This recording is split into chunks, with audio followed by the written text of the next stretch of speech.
생명나무 강의 69번째 시간입니다. 이번 시간에는 파루시아, 예수는 언제 재림할까? 라고 하는 제목으로 함께 나눠보도록 하겠습니다. 성경을 문자로 읽는 대다수의 자칭 크리스천이라고 하는 사람들이 오해하는 것들이 많지만 그 중에 우리가 대표적으로 몇 가지를 고르자고 하면 창세기 1장 1절이 눈에 보이는 물질세계 우주 만물과 최초의 생물학적 인류 기원에 관한 기록이다. 이렇게 읽는 거, 그죠? 그리고 우리가 반복해서 다루고 있지만 동정녀 마리아의 성령 잉태, 그것을 액면 그대로 믿는다는 거. 그리고 2000년 전 예수라고 하는 그 존재와 그 예수의 십자가 죽음, 그리고 3일 만에 부활, 이렇게 세 가지를 크게 우리는 고를 수 있을 겁니다. 자칭 크리스천이라고 하는 자들이 성경을 문자 그대로 읽고 믿음으로 생긴 오해와 곡해, 그래서 그들은 지금 엉뚱한 것을 믿으면서 자신들은 하나님을 믿는다고 확신하고 있고 자신들은 구원받았다고 확신하고 있는 그런 처지죠. 그래서 참으로 안타깝습니다. 그것과 더불어서 한 가지를 더한다면 오늘 우리가 나눌 파루시아, 예수는 언제 재림할까? 그러니까 재림이라고 하는 것의 의미, 이걸 크게 오해하고 있는 거죠. 자칭 크리스천이라고 하는 자들, 특히 한국교회를 쫓는 자들이 이 재림을 어떻게 오해하고 있냐면 예수가 2000년 전에 한번 왔었고 그리고 하늘로 승천했다. 그리고 언젠가는 다시 올 것이고 그 다시 오는 것을 재림으로 오해하고 있는 거예요. 그리고 그 예수가 두 번째 오면 구원이다. 너무도 안타까운 거죠. 다시 한번 말씀드리지만 성경은 창세기부터 계시록까지 100%, 1000% 비유로 기록되어 있습니다. 특히 여러분들이 구약이라고 구분하고 있는 성경들, 특히 그 구약이라고 구분되는 성경들 중에 모세오경, 다른 것도 마찬가지지만 이건 문학작품의 성격을 빌어서 기록되어졌단 말이에요. 아래 것 나타난 것을 통해서 위에 것을 설명하기 위해. 그러니까 비유가 안 될 수가 없어요. 근데 그걸 그냥 눈에 보이는 문자 그대로 읽고 믿어버리면 당연히 엉뚱한 길로 나갈 수밖에 없는 거란 말이에요. 이걸 여러분들이 염두에 두시고요. 이건 제가 따로 또 다른 영상을 통해서 설명을 드릴 텐데, 아무튼 자 보세요. 2000년 전에 예수는 분명히 모형이라고 했어요. 그죠? 그 진짜 실존했던 인물이 아니란 말이에요. 비유적으로 설명을 하는 거예요.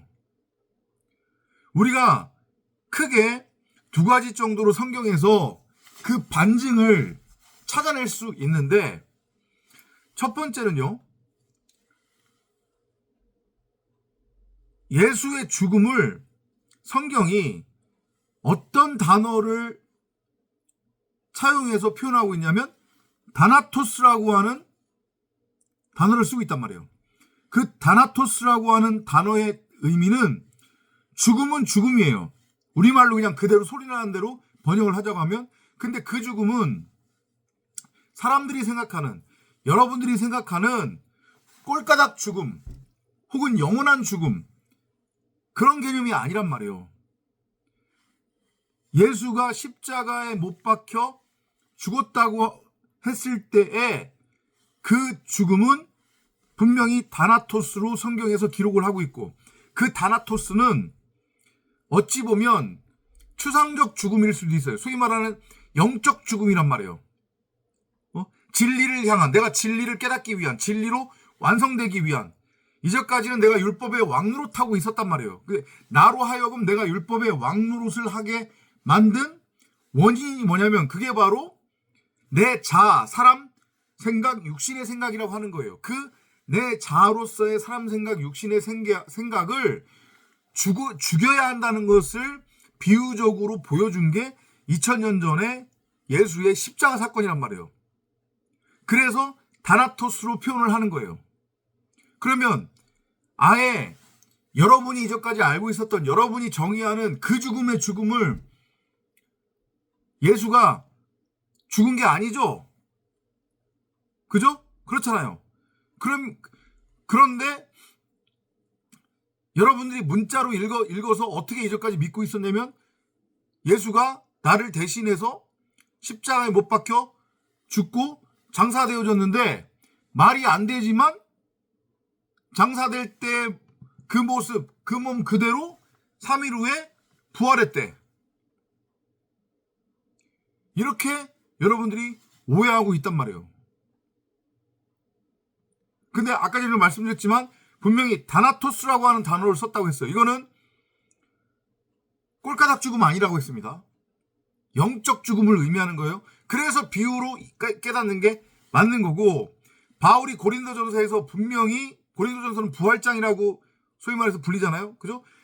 바울은 그걸 아는 거예요. 아, 그 예수가 나를 설명하기 위한 비유였고, 그 예수의 죽음은 결국 나의 죽음이 돼야 되는 거구나. 내가 다나토스로 율법에 대해서 죽어야 하는 것을 의미하는 거고, 그런 나라고 하는 낡은 부대는 죽어야, 그래야 진리라고 하는 새 내용물을 담을 수 있는, 내가 새 부대로 부활할 수 있는 거구나. 바울은 그걸 깨달은 거예요. 그래서 고린도전서 15장에서 부활 얘기를 그렇게 할 수 있었단 말이에요. 바울은 그걸 아는 거예요. 예수의 죽음, 그건 비유였고, 그 예수라고 하는 존재도 비유였으며, 그 예수의 죽음은 꼴가닥 죽음, 영원한 죽음이 아닌 3일길의 죽음, 곧 내가 이전까지 율법의 왕노릇하면서 무엇이 선이고 무엇이 악인지 그 차이를 분별할 수 있다라고 착각에 빠져 있었는데, 그렇게 나로 하여금 율법의 왕노릇하게 하고 나는 선악을 분별할 수 있다라고 착각에 빠지게 만들었던 그런 원인인 나라고 하는 자아, 육신의 생각, 사람 생각이 죽어야 하는 것을 보여준 하나의 비유적 사건이었구나. 그래서 그건 곧 내 얘기인 거구나. 그렇게 나라고 하는 육체, 육신의 생각, 내 겉사람도 낡은 부대로서의 나도 선악나무로서, 율법으로서 예수와 함께 다나토스로 십자가에 못 박혀 죽어야 내가 새 부대로서 이제 율법이 아닌 진리를 담아낼 수 있는, 그래서 창세기 1장 1절대로 전능자께서 나를 당신의 몸 삼아서 당신을 드러내고 나타낼 수 있는 말씀을 담은 말씀의 집으로서의 몸으로 삼아서 나의 머리로 들어오시는 거구나. 이걸 바울은 알고 깨달은 거란 말이에요. 그렇다라고 하면 그 비유적 예수, 그리고 그 예수의 죽음은 이런 꼴가닥 죽음, 영원한 죽음이 아닌데, 아예 없었기 때문에, 그 2000년 전에 십자가에 못 박혔던 그 예수는 실체적 존재로서 존재하지 않았단 말이에요. 그럼 비유였단 말이죠. 그러면 그 예수가 부활을 할 수 있어요? 그죠? 바울의 얘기대로 그 예수가 예수로는 죽고 그리스도로 부활했다고 하는 것의 의미, 지금 방금 전에 계속해서 설명드렸잖아요. 낡은 부대로서의 선악나무로는 죽고, 선악의 율법에 대해서는 죽고, 새 부대로서의 생명나무, 창세기 1장 1절대로 전능자를 드러내고 나타낼 수 있는 말씀을 담은 말씀의 집, 성전, 전능자를 머리로 하는, 예수가 하늘 나는 새도 여우도 굴이 있고 둥지가 있지만 인자는 머리 둘 곳이 없다 했는데, 이제 내가 비로소 그 말씀이라고 하는 그리스도를 머리로 넘겨받아 그 말씀 그리스도를 머리로 하는 성전으로 완성이 되는구나. 그게 바로 부활이구나. 그래서 바울은 분명히 서신서 여기저기에서 나는 예수와 함께 죽었다가 그 예수가 그리스도로 부활할 때 나도 부활했다고 했단 말이에요. 그러면은 바울의 서신서 찾아보세요. 여러분들이 인지하는 그 죽음으로 바울이 죽은 적 있어요? 꼴까닥 죽었다가 바울이 살아났어요? 없잖아요. 성경을 제발 좀 문자로 읽지 마시라니까요. 허투루 읽지 마시라니까요. 그 예수는 말씀의 모형이고 나의 모형이에요. 그러니까 아예 2000년 전에 여러분들이 인지하는 꼴까닥 죽음으로 죽었다가 살아난 예수도 없고, 그래서 위로 올라간 예수도 없단 말이에요. 그러니까 올 예수도 없어요. 그건 다 말씀을 설명하기 위한 모형이었단 말이에요. 말씀 육신, 곧 나에 관한 이야기예요. 내가 그렇게 돼야 된다는 얘기예요. 하늘로 승천했다 라는 얘기는 땅쪽 존재에서 하늘쪽 존재가 되었음을 의미하는 거예요. 비로소 율법으로는 죽고 선악나무로는 죽고 낡은 부대 옛하늘과 옛 땅으로는 정말 심판을 당하고 새하늘과 새 땅, 새 부대로 하늘쪽 존재로 불뱀으로 죽고 노뱀, 하늘로 올려진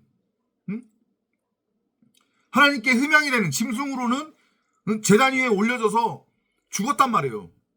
그리고 하늘쪽 존재가 된 거예요. 진리가 무엇인지를 알고 깨달았다고 하는 것이 승천했다고 하는 것의 의미란 말이에요.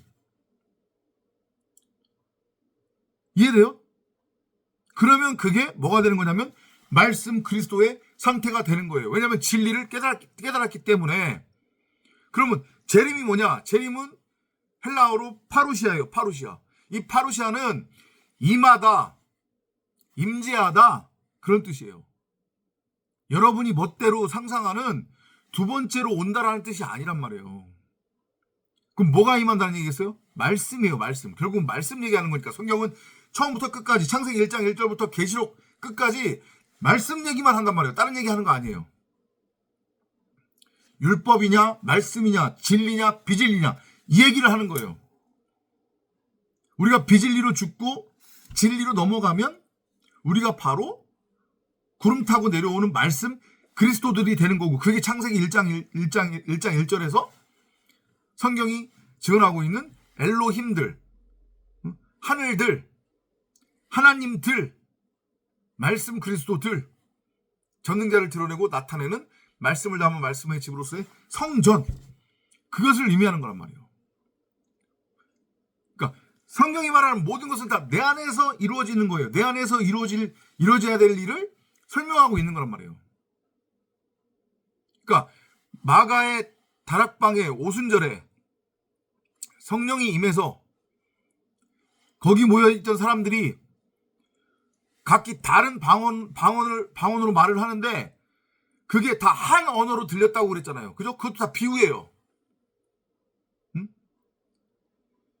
육신의 생각, 사람 생각이 아닌 하늘의 언어, 곧 복음 진리는 한 영이기 때문에 각기 다른 민족, 다른 언어를 사용하며 각기 다른 민족의 형상으로 살아가고 있지만 진리는, 영은, 성령은 하나이기 때문에 모든 사람들에게 진리로 깨달아졌다는 얘기예요. 성령이 임했다고 하는 것에 성령이 곧 말씀을 의미한다고 했으니까 그 말씀이 오순절 다락방에 임했다. 그게 바로 재림이란 말이에요. 재림. 그러니까 오순절 다락방에 있었던 오순절의 의미는 그게 진리로의 완성이니까. 오순절 다락방에 있었던 사람들에게 성령이 임했다. 곧 성령은 말씀이니까 그들에게 말씀이 임했다는 얘기예요. 곧 진리를 깨달았다는 얘기예요. 그들은 재림의 상태가 된 거예요.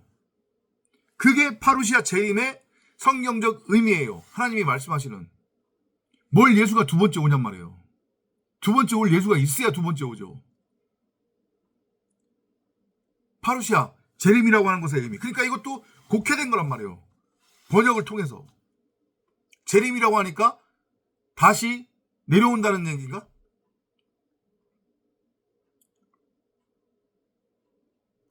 모든 것은 말씀을 설명하는 것이고, 내가 말씀을 깨달았을 때에 내가 바로 재림의 상태가 되는 거다. 말씀과 하나가 된 상태니까 내 안에서. 그래서 그 말씀으로서의 생명나무가 참 하나님이 되는 거고, 그 말씀으로서의 하나님이 참 하나님이 결국 참 나가 되는 거란 말이에요. 그래서 예수의 증언대로 내가 네 안에, 네가 내 안에가 내 안에서 완성이 되는 거예요. 그럼 그게 파루시아 재림이에요. 새 하늘과 새 땅이에요. 그게 바로 새 부대가 새 포도주를 담은 상태란 말이에요. 거기서 포도주는 말씀을 의미하는 거니까.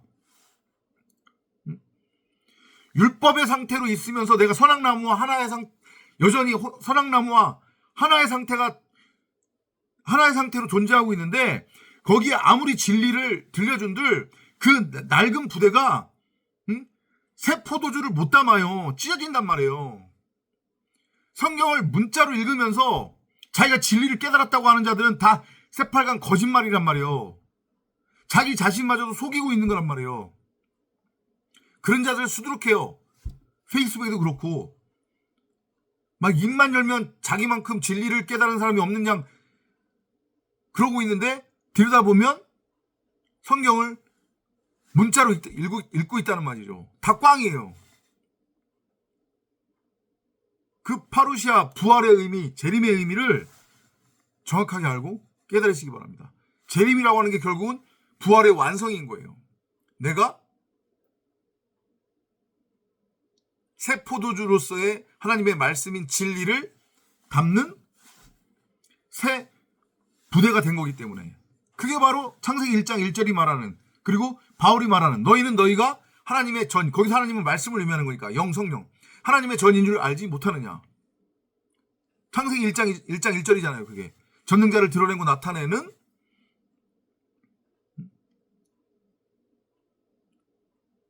말씀을 담은 말씀의 집으로서의 성전, 그리고 그 나라라고 하는 성전의 머리는 하나님. 그래서 그 상태를 성경이 뭐라고 하냐면 엘로힘들, 하늘들, 하나님들, 신들, 구름 타고 내려오는 말씀 그리스도들, 그렇게 부르고, 그리고 그 상태가 결국 뭐냐면 재림의 상태란 말이에요.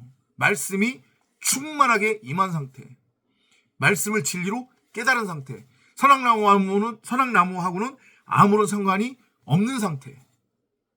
그게 바로 파루시아다. 결론이에요. 성경을 눈에 보이는 문자 그대로 읽고 믿는 자들 다 구원깡입니다. 성경을 눈에 보이는 문자로 그대로 읽고 믿으면서 자기는 진리가 뭔지 안다, 깨달았다, 나는 율법에서 진리로 넘어갔다라고 주장하는 자들 헛소리하는 거다. 자기 착각, 자기 세뇌에 빠진 거다. 자기 체면에 빠져 있는 거다.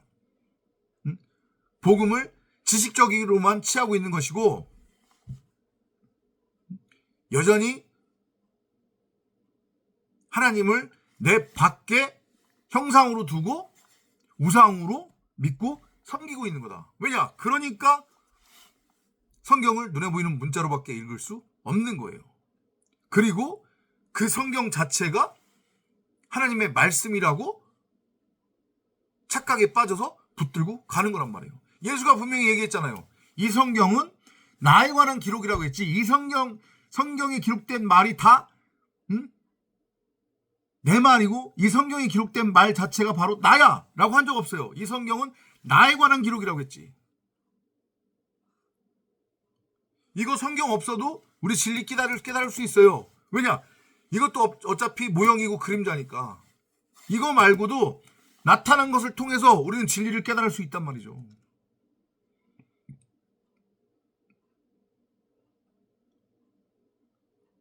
여러분들이 2000년 전 나를 대신해서 죽은 그 예수를 바라보며 그 예수를 믿고 있고, 그 예수 믿으면 구원 영생이다 그러고 있고, 그 예수가 언젠가는 다시 올 거야 라고 하면서 그 예수를 기다리고 있으면 여러분들은 영원한 지옥불로 떨어지게 된다.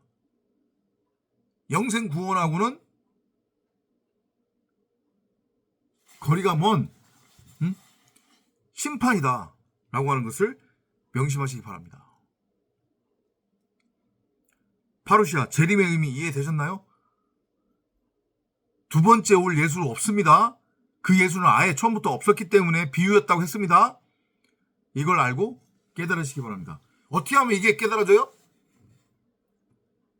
성령을 끊임없이 주야로 구하고 찾고 두드리시면서 저와 같은 전도자가 전하는 이 복음을 여러분 자신에게 끊임없이 들려주시기 바랍니다. 세뇌된다고요? 아니요, 세뇌 안 돼요. 그런 엉뚱한 소리 하지 마십시오. 세뇌가 될 수가 없어요. 진리로 깨달으면 깨닫는 것이지, 아무리 이 복음 들려줘, 아까 얘기했잖아요. 내가 여전히 율법의 선악나무로 서 있어요. 선악의 율법의 왕으로 내가 서 있어요. 응?